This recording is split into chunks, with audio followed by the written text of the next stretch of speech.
Welcome, everyone.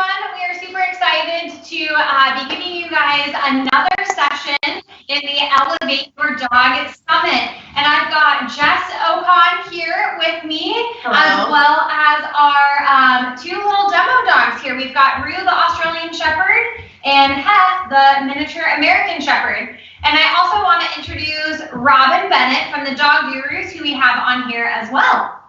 Welcome, everybody. We're so glad to have you guys here. Let's talk about surviving life with your dog at home while you're trying to work there. Yes.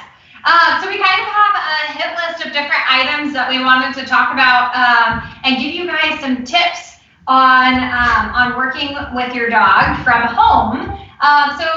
Jess, what are some of the things that we've heard from pet owners and stuff like that of problem behaviors that they're having to deal with while they're working from home? Absolutely. So barking excessively when you're trying to have a conference call or a Zoom meeting, or your dog just dropping toys into your lap. Mine like to do that when I'm trying to get some work done. Our dogs have no idea why we're home right now, so they're trying to understand in their own way. So barking, dropping toys on your lap, or just otherwise getting in front of your webcam when you're trying to have Zoom meetings or something like that.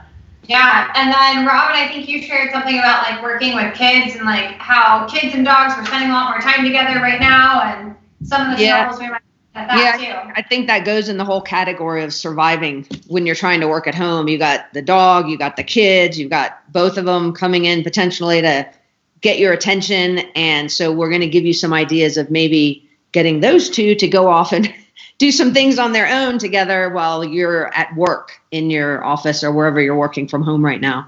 So yeah, I think I'm really excited because I've had so many people emailing me in the past 2 weeks thinking this work at home thing sounded like a good idea, but I can't get any work done. So we'll hopefully give you some tips on all of that.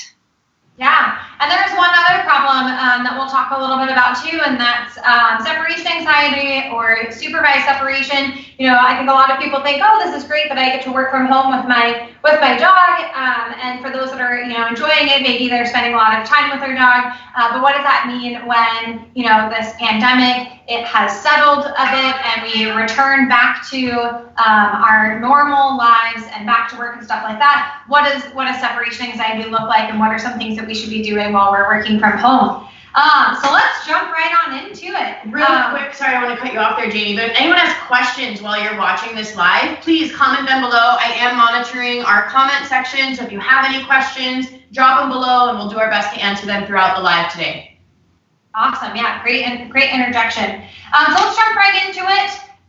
We're having a meeting. We're on a conference call. What are our dogs doing? What should our dogs be doing? What are some strategies that we can put into place so that when we're on this conference call, our dog isn't kind of bothering us? And I'll let Robin jump off to start.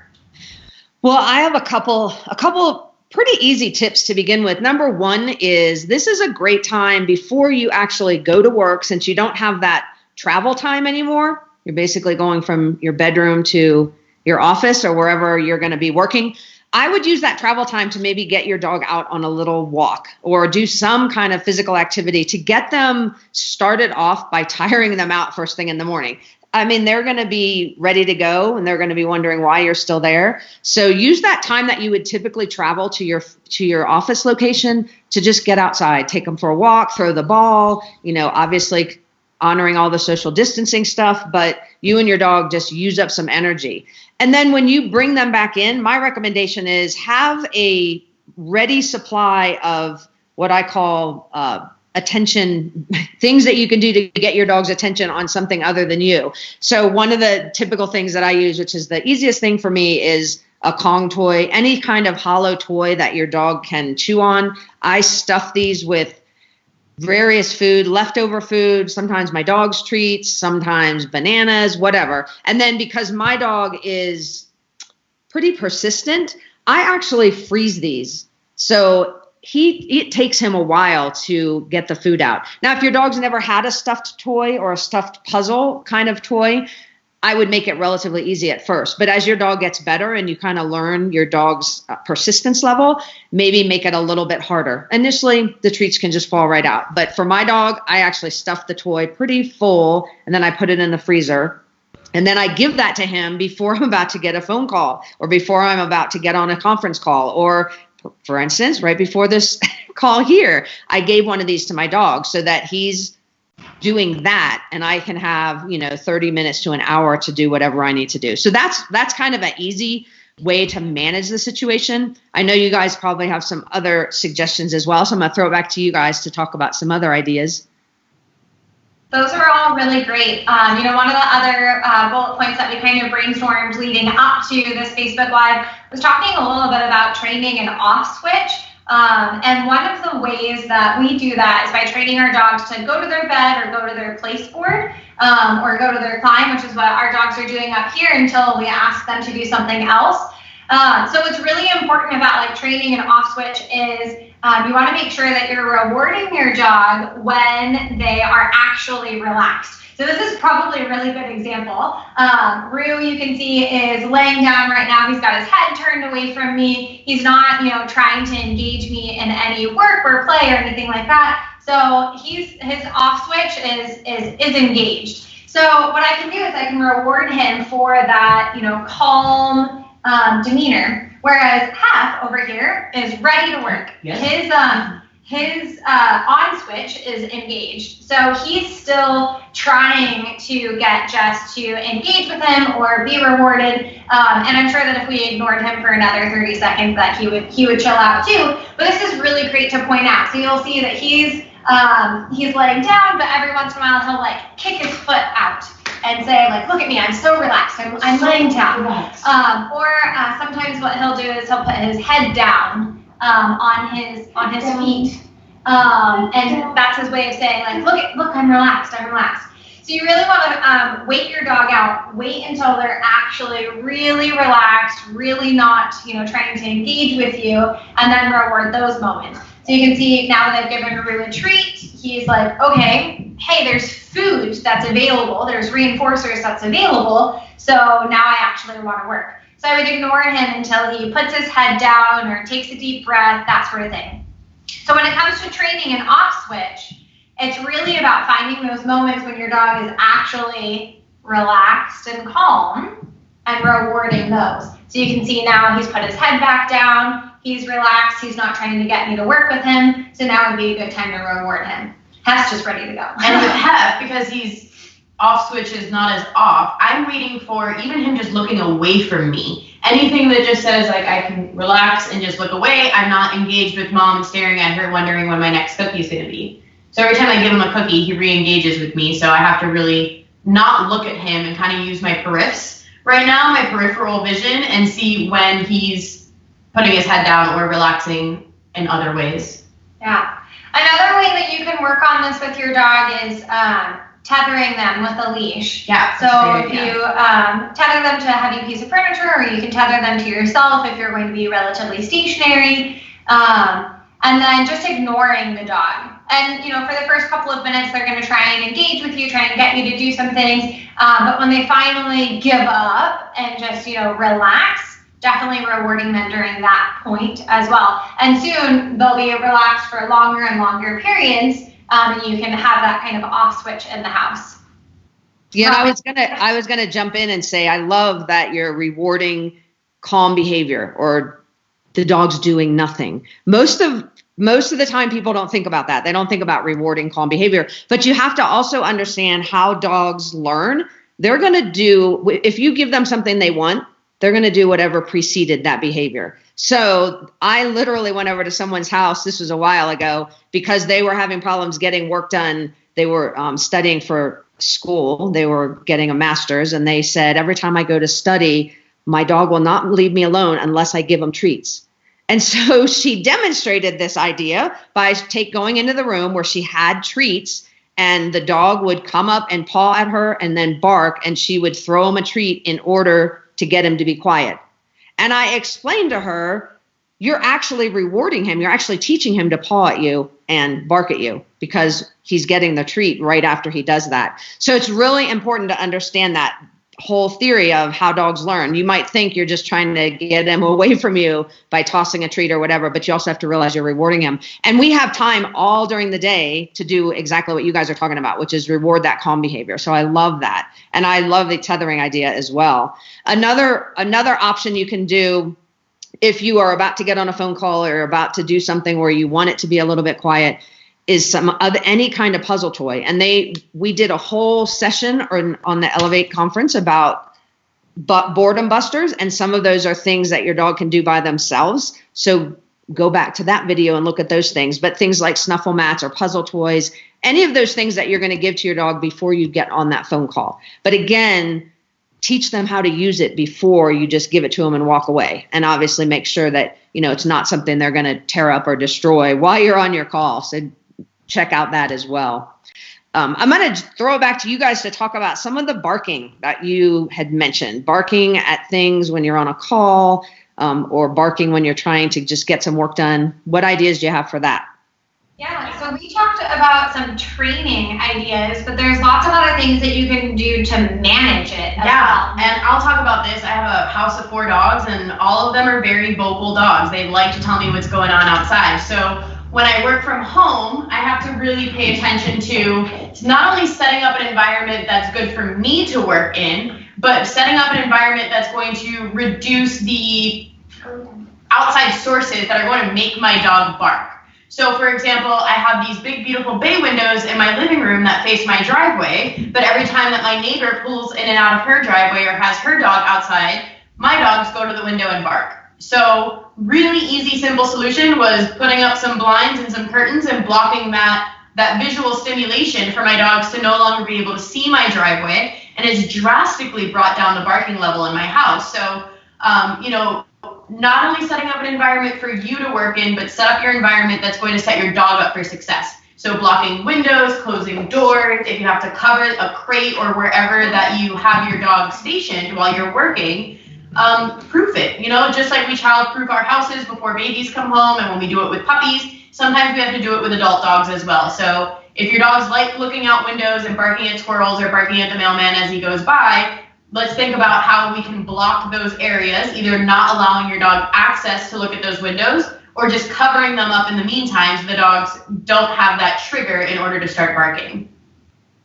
Yeah, and I think management is so key in order to break that behavior, because you're not going to necessarily be able to train it 100% of the time if you're on a phone call or whatever. So during those times, that's when that management is going to come into place. So the barking is self-reinforcing for dogs. So the more they do it, the more they're rewarding themselves. Doesn't matter, that you might be yelling at them about the whole situation. They're still rewarding themselves by barking. So the management piece of it, I think, is critical. And that is blocking the windows, preventing them from having access to that room where the windows are located, or just letting them not see out them like Jess is talking about.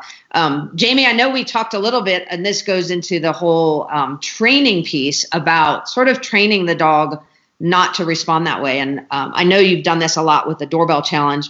And I will say really quickly before I toss it back to Jamie to talk about that we are live. So this is a great opportunity, if you're watching, to share this with your friends so that they can see it as well. And definitely post any kind of questions, because we will be happy to answer any questions as we are on here as well. So talk about dealing with barking and the doorbell and dogs that see things out the window, Jamie. Yeah, so on the Blue 9 Dog Training Games Facebook group, we created a doorbell challenge. It was a series of 5 different videos that show you how to train your dog to respond appropriately when they hear the doorbell and when guests are coming in. So it's kind of that whole thing of guests are coming over, doorbells are happening, but it's also, there's a great video on there for working on noise desensitization. So all of the noises that our dogs typically bark at, like knocking on the door, doorbells, or other trigger words and stuff like that. So if you're looking for information about that doorbell challenge, there's a couple of places that you can find it. Definitely go to Blue 9 Dog Training Games, the Facebook group, and request to join. And you'll be able to see in there's a unit that has all of the doorbell challenge videos. So that's probably the best place for them to go and find it. It's also on our website. It's kind of in a hidden location there. So hit that Facebook group, and that's where you'll get most of it.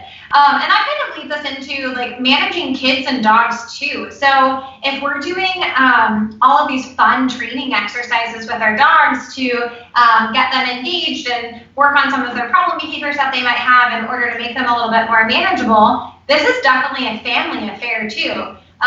So who'd like to talk a little bit about how we might be able to engage the kids in, if you have kids in your home, to work on this as well? I was going to let you start.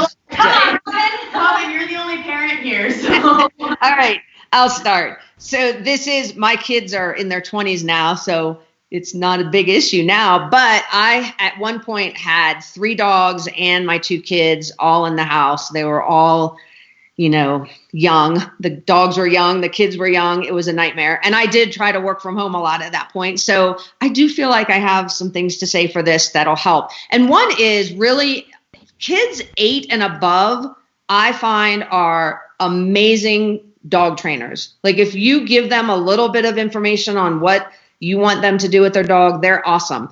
Kids younger than that sometimes need a little bit of supervision, but they're also super smart and they can also work with your dog. They might need a little bit more guidance though. But I'm just going to tell you, kids sometimes are the best trainers of all. So definitely get your kids to help you with some of this training of the dog. And one of the best things to do is get your kids to teach some tricks to your dog. Just simple things like roll over or sit up or shake or spin, like basic easy tricks. And you can go online and Google some of those tricks. I know Blue 9 has some of those on their Facebook page or their YouTube channel.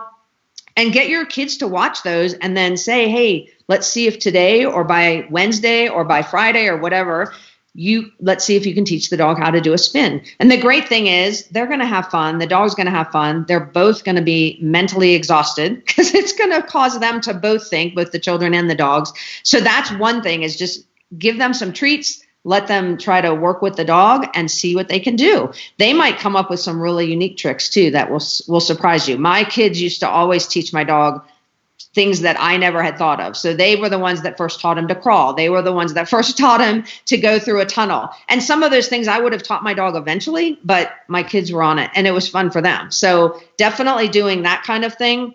The other thing is, this is one of my favorites. Since your kids are home and your dog's at home and you're at home, I would tell your kids, it's your job to watch for anything outside that normally interests the dog. So that's typically the mail person or the UPS driver or people walking by your house, squirrels, whatever those triggers are for your dog.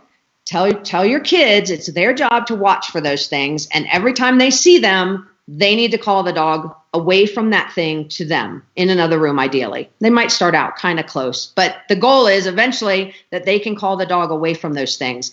Because here's what happens. Number one, constant training throughout the day. Now your kids are looking for the triggers and then they're teaching the dog to come away. Number two, the dog's actually learning when I see the mail person or I see the UPS truck go by, I should run to the other room. That was one of the things that we taught our dog. When the doorbell rang, we taught him to go to another room. And we did that by constantly rewarding him for going there when the doorbell rang. And our kids did help us do that. So that's another really good activity. And then things like hide and seek. So have the kids hide with a treat or a toy or something your dog really likes and then call the dog. That becomes a big interactive game for your dog. And they both get exercise. Your kids get exercise and the dog gets exercise. So lots of activities that you can do to keep the children and the dog occupied at the same time. And they both get some exercise and they both get a little bit, the dog especially is getting a little bit of training. So I'll throw it back to you guys if you have any other questions. But those are some of the key ones that we did with our kids when they were younger. Yeah, I think that kind of hits on, that broad idea hits on a couple of different things that we talked about too. Overall, if we give our dogs more exercise, more mental enrichment, and try and weave in some training in there, that's going to help with the problem behaviors that we have overall. So more physical exercise means that we have a tired dog. More mental enrichment means that we don't have a bored dog. And more training obviously means that we have more tools in our box to be able to, manage those behaviors with our dog. And I know that this is kind of a subject for all of us that are in the pet industry, but thinking about ways that you can still get your dog that exercise. So if you are used to taking your dog to daycare, or if you had a pet sitter or a dog walker, if they are still offering services, just because you're at home doesn't necessarily mean that your dog doesn't still want to enjoy those different activities. So if you're busy working, think about daycare options. Think about your pet sitter options. Think about dog walking options that are available as well, because your dog's not used to this schedule. Yeah, this big change in the schedule either. Yeah, and I was going to say that's one of the things that I've started getting calls on is people are saying, "Oh, I'm home, and now my dog's crazier than ever, or doing things that he's never done before." And change of routine does sometimes result in dogs that have behaviors that you would have never seen before. Sometimes house training problems, sometimes chewing or destructive behaviors will happen just because there was a change in routine. So the fact that you're home may be an awesome thing to your dog, but it is a change of routine. These are the calls I'm getting right now are the calls that I typically get when people go back to school in the fall and when school ends. So it's that same thing. So I definitely think trying to come up with some kind of schedule that you can help your dog get adjusted to. And frankly, schedules are good for all of us. So definitely if you're able to take them, if their normal routine is to go to a daycare or pet sitter, and those are options that you still have, I would definitely continue to look at those. And I think that goes into a little bit of the separation anxiety topics, if you guys want to talk about that, because that's my other biggest concern is when all this ends, these dogs who are now getting 24/7 attention are going to be in a state of shock when everything goes back to normal again. So you guys want to talk a little bit about that? Sure. So right now we have a 7-month-old puppy in the house, this has been awesome training time for him. But one of the things that is a concern is that he's going to develop some separation anxiety now that life is starting to go back to normal. Jamie and I are fortunate to still be able to come to the Blue 9 office, obviously practicing social distancing while we're all in the office.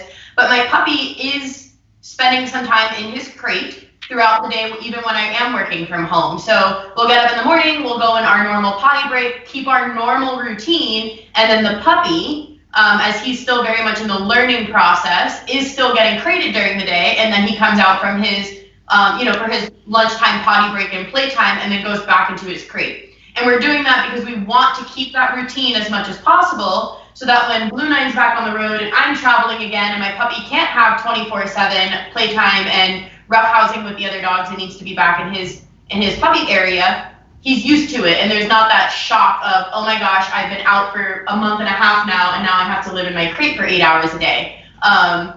So keeping his routine as much as possible. My older dogs have a little bit more flexibility because they have so much more time in their crate that I can put them back in there and they don't have any issues with it. So really working on that safe spacing, again, keeping that routine as close to possible for when you go back into the office and setting the dogs up for success. Yeah, just another thing to add on to that, it's one thing to crate your dog when you're in the house with them, and you should definitely practice that as well, because they should be able to relax in their crate when you're working in your home office, that sort of thing. But don't forget to also practice leaving your dog at home and actually leaving your house as well. So maybe that means, leaving your dog in their kennel at home when you just go for, a 20-minute drive, whether that's around your neighborhood or your city. If you're not on a shelter-in-place order, make sure that you're still getting out of the house and away from the dog as well. And practicing those, once or twice a week in short intervals to make sure that your dog is still safe and comfortable with that as well. So an ounce of prevention is worth more than a pound of cure. Yeah, and I would say for those of you that have dogs that you already had a separation anxiety issue with your dog and you had already, been working on that, this is a great opportunity to continue working on that. Now that you actually do have time, all of those protocols that you've been talked to about with leaving, picking up your keys, pretending to go outside, you have time to do that now. So you can actually really use this opportunity for those that have dogs with separation anxiety. Now that you're home all the time, you can actually use those opportunities now to start building those protocols. But so those dogs hopefully will improve. But then again, as Jamie and Jess said, the dogs that do not have separation anxiety, if we don't work on it, it's possible that we can create that in them by not ever having time with them where they're alone or away from us. So definitely practice times where you do go out of the house and go for a walk, go get the mail, whatever, and your dog's alone, because we just want them to remember that they're going to be okay that way too. They don't just totally get used to us being home 24/7. So I would definitely think about that as well. What else do you guys want to add? Any last comments or last ideas? Do you have any questions that came in? No questions popped in. We just got some people like agreeing with us, saying great info. So hopefully we answered everyone's questions. They just don't have any. But if you do, got a couple more minutes, drop your questions below. We'll get them answered before we wrap up here. I just have to say, like, I'm really excited about what the prospect of our dog's quality of life can look like after this. This whole pandemic is over. So with the extra time that we have to be able to spend with the dogs that are in our care, being able to work on some of those physical enrichment activities, mental enrichment activities, and some training with them, if you dedicate the time to do this with your dog, at the end of all of this, you're going to be in a much better spot with your dog and able to do a lot more with your dog. And I do want to mention too, we've given a lot of different suggestions, but I don't want anyone to feel like, you guys, I'm actually working from home. I'm still working 40 hours a week. I don't have time for this. Dog training shouldn't take that long. My training sessions with Rue are, we work for 2 minutes, then we play tug of war for 30 seconds as a little break. We work for another 2 minutes, play 30 seconds of tug of war as a break, and then we're done. And that's, a 5-minute training session. There's a lot that can get accomplished in that. Same thing for our food puzzle toys. It doesn't, if you have a handful of Kong toys, you can stuff them all at once. It'll take you 10 minutes, pop them in the freezer, and then you've got, activities that can keep your dog busy when you're on conference calls and that sort of thing. So don't want people to think like, oh man, this is a huge time investment. I need to block out 30 minutes just to work with my dog. It'd be nice if they got a 30-minute walk every day, but their training sessions don't need to be that long. Yeah, and just to jump off of that really quickly, I'm wearing my treat pouch around my house because every moment is a training moment. You don't have to schedule it in your day. Even during this live call right now, this has been a training session for Hef. I've just been I don't know if you guys have noticed, just kind of rewarding him off to the side randomly. I dropped that cookie, that was my fault. But even at home, come up. If we have our treat pouches, or at least cups of cookies around the house that are easy to get to, you can train your dog or reward them for good behaviors throughout the day. And that was a 30-second training moment that you didn't schedule or even take additional time out of your day for. Yeah, I was going to say the same thing. I have treats just kind of around the house, because anytime you're interacting with your dog, we like to say one of the two of you is learning. We hope it's the dog. Sometimes it's us, but you're going to let the dog out. You're going to feed the dog. You're going to play with the dog. All of those opportunities that you're interacting with your dog are just opportunities to be a little more intentional, to really get them to understand something or teach them something new or whatever. So I definitely agree. My training sessions are super short. 5 to 6 minutes at the most. And I would like to say that's because of my dog's attention span. I actually think it's because of my attention span. But that's all you need. A couple of those a day and your dog will start learning. And I do think that all of that builds relationships with the dogs. I want to take a quick second to just mention, we talked a little bit about different stuff you can do at home. And Trevor and Chrissy Joy are going to be doing a in-home dog workout live stream today at 3. So that's Central Time, 3 o'clock Central Time. So jump on that if you want ideas for things you can do with your dog at home as well. That's awesome. And it sounds like we got a couple of questions that popped in. Jess, if you want to share the first one with us, we'll go one at a time. Sure. The first one was going to be from Cindy. She says her Fidelity Shepherd will spin and bark for attention. Do I just ignore and wait it out, or any other suggestions? I think we kind of mentioned a couple of those there. If you have a dog that's really just attention seeking, work with those pros and cons, work with those food puzzles, and just really try and capture those calm behaviors. And I know it can be really annoying, and we have to have more patience than our dogs, which is really hard sometimes. But just try and capture those moments where they're not barking and spinning, and offer them a pros and cons or a treat toy, some sort of redirection. Yeah, I would say if the dog is spinning and barking, that can definitely be a stereotypic behavior. And so we want to make sure that we're interrupting those as soon as we see them and then redirecting the dog to do something else that would be a more appropriate behavior. Because again, that spinning and barking can be self-reinforcing. So it's not something that we just want to ignore. Definitely interrupt that behavior, teach them to, go and lay down on their bed. And then once you've got, a rewardable behavior, reinforce that. Rue right here is like falling asleep with his head up. He's so relaxed up here. All right. And then our last question is a little off topic here, but maybe we can just briefly touch on it. What do you do in a situation when your dog is being attacked by another dog that is not on leash? So I'm assuming we're all experiencing this right now with everyone being home. There's a lot more dogs out and a lot more distractions and a lot more triggers outside on our walks, including off-leash dogs. So I know that if I was walking my dogs and an off-leash dog came up to us, it would not be a pretty sight. I've got 4 dogs against 1. It would not be fun. So Jamie, Robin, do you guys want to put any trainer tips on here? If you see an off-leash dog and it attacks or otherwise approaches you and your dog, what are some things that you guys would do? Yes, I think a lot of it first depends on understanding canine body language. Is the dog actually attacking or is it just approaching? So when I see a dog off leash to begin with, I will usually go the other way. I'll just kind of do a recall for my dog. If my dog happens to be off leash, I'll call him back to me. If I have my dog on leash, I'll just turn around and go the other way so I don't go towards that dog. If the dog actually is coming at me, I might yell at that dog. I might say, go home or whatever to try to get the dog to go away. I have been known to because I almost always walk with treats. I don't always use them, but I almost always have treats on me. I sometimes will take a huge handful of treats and throw them at the dog in the hope that the dog will start eating those treats. Just buys me time to get away. So that's my theory of that method. But if the dog actually gets to me and is attacking, I think what I do would depend on my dog. I have a larger dog, so generally speaking, I'm going to let go of his leash and then try to, because I don't want the leashes to get his leash to get all tangled and potentially cause more problems. I will usually try to make some kind of a noise. Again, the goal is to try to startle the dog so he doesn't attack or lets go or gets away from me. If I have something that I can, make a loud noise with, I'll use that. Sometimes it's just my voice. Sometimes I have a whistle if I'm doing hunt training, so I might blow that. But really, it's just trying to make some kind of a noise to separate. If I actually have to grab my dog, I will do that, but that's the most dangerous thing to do, is to grab 2 dogs that are fighting. So it really depends. If I have a little dog, they always say don't pick up a little dog. If a big dog is attacking and I have a little dog, I'm picking my little dog up. Now I'm at risk too, but my dog is less at risk now if he's on the ground.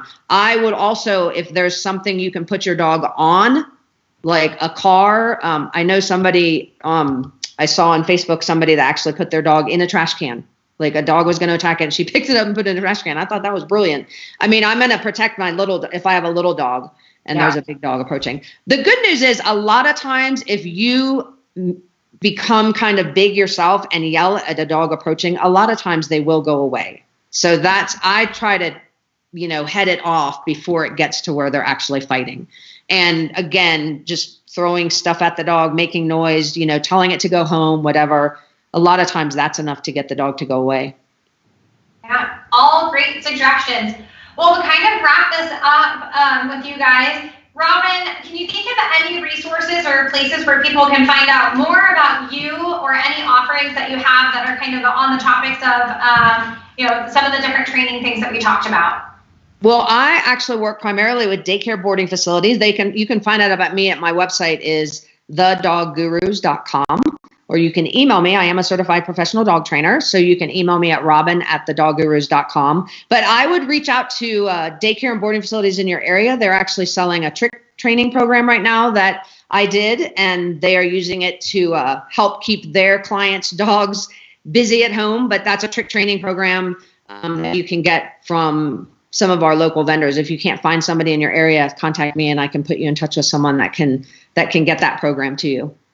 Awesome. And then if people want to find out more about Blue 9 pet products, of course, we have our Facebook page. That Facebook group is really a really neat community of a lot of professional dog trainers, but then also just dog owners that are really engaged with their dogs as well. We do different training challenges there that give you tips and tricks on ways to work with your dogs.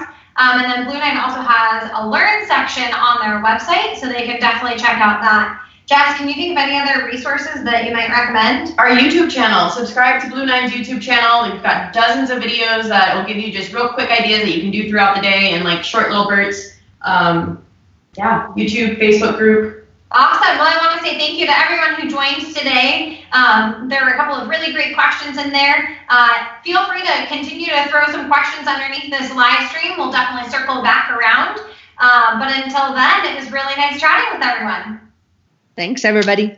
Thank you. Bye.